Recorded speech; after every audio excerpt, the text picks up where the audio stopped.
Hey guys, it's Kaz here, aka Cats and Camera, and today I'm doing a recommendations video for gay and trans short films.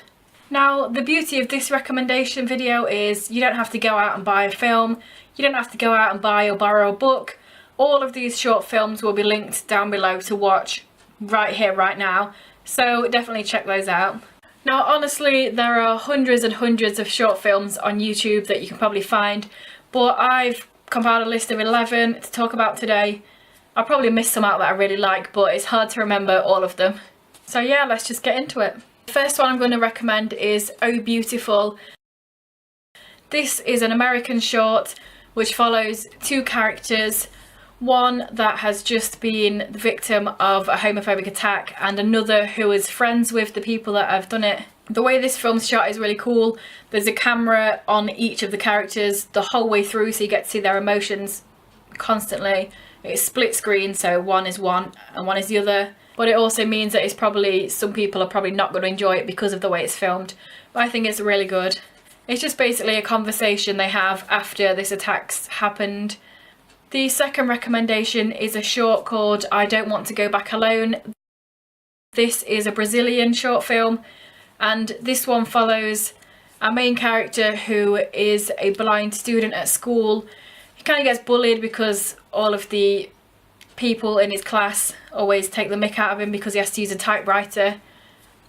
And a new guy joins the school and he becomes friends and become a little bit more. And if this is sounding familiar to some of you people that like gay films, then it probably is. This is the short film that inspired the full-length film, The Way He Looks. So you should definitely check this short out if you've seen the film already, and you can see where the origins of the full length came from. It's also really cool because the main characters, they kept the same actors even though the full length was 3 years, I think, after this short was created. So I think that's pretty cool that they kept the same actors to play in the full length film. Next we have Lucky Blue. This is a Swedish short film set in sort of a holiday camp where there are loads of caravans that people can rent out over the summer, and it follows a boy that works there, and one of the regulars brings along their nephew to stay with them, and these two characters become friends and then become more than friends. It's quite a nice little film. It's set to the background of this karaoke competition that's going to happen at the holiday camp. The next film I'm going to talk about is Dare. This is an American short.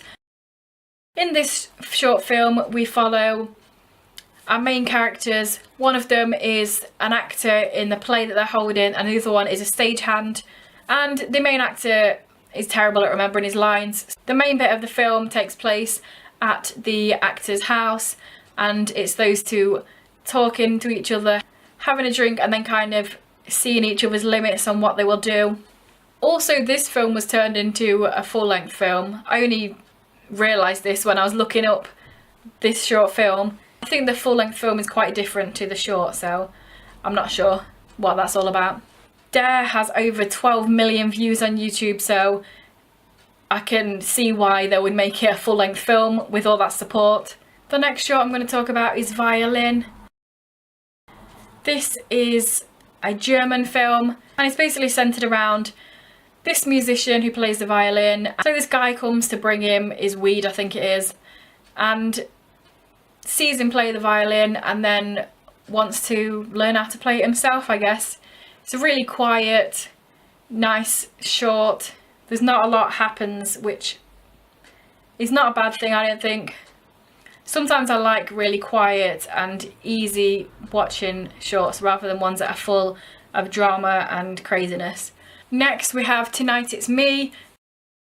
This is an American short and it follows our main character who is a gay hustler. At the beginning it shows him with a few of his different Johns doing all these things that he's not necessarily enjoying but he's doing because it's his job.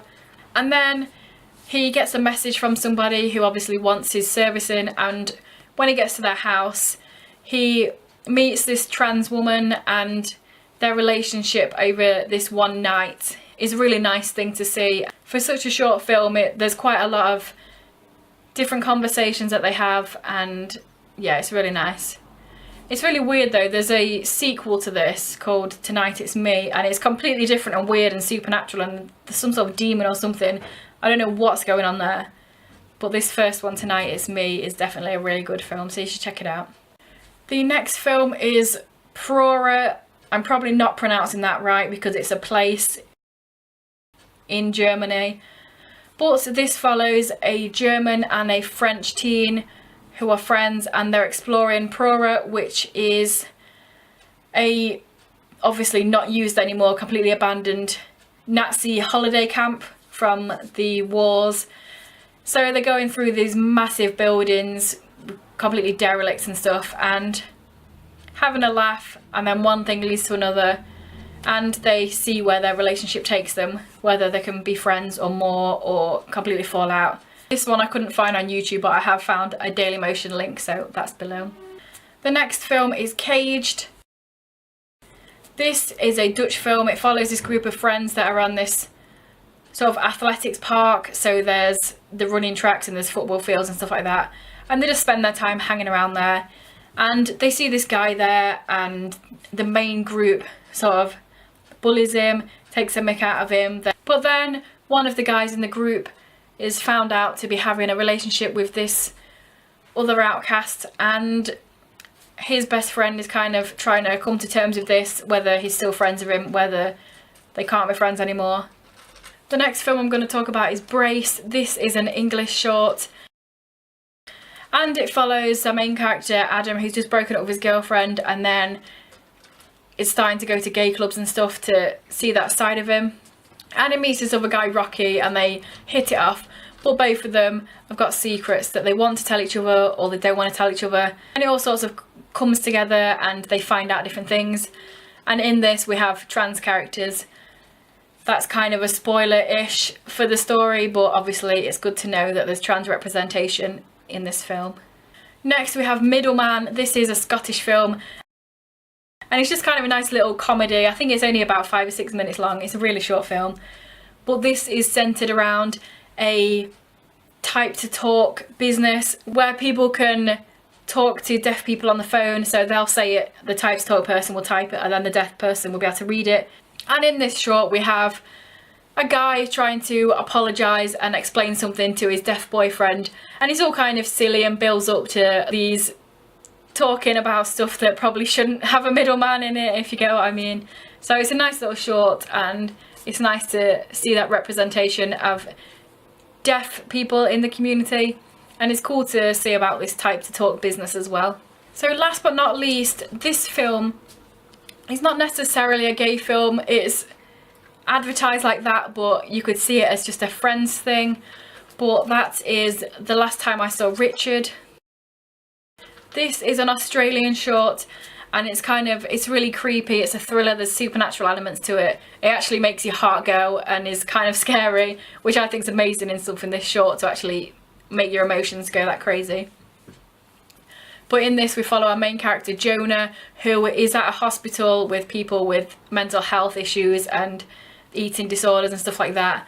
And he's not very likeable. He's a bit of a dick to everybody. He says something to a girl who's obviously there for anorexia about eating. He's a bit nasty to other people. He's a bit of a loner, wants to be by himself. And then he gets a new roommate, Richard. And we find out through Richard that he has problems sleeping because of all this creepy stuff that he feels will happen to him in his dreams and nightmares. And the story is basically about him and Jonah, their paths crossing, and them seeing each other for what's really there. It's kind of hard to explain without spoiling stuff, but you should definitely check this out because I think it's a great short.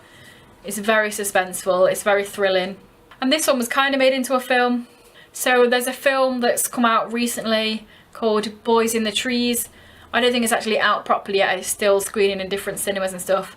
And the basic premise of this film was meant to be the sequel to Last Time I Saw Richard, but they've kind of changed it up a bit, and now the actor that plays Jonah in the short is in the main film but goes by a different name, and then there's another character called Jonah. So it isn't completely a sequel, but it has the same sort of vibe, I think, so I'm looking forward to watching that if it ever comes out properly. So yeah, hopefully you've got a few hours of viewing down in the links below. Tell me in the comments any short films that you enjoy, or whether you've seen any of these and really like them.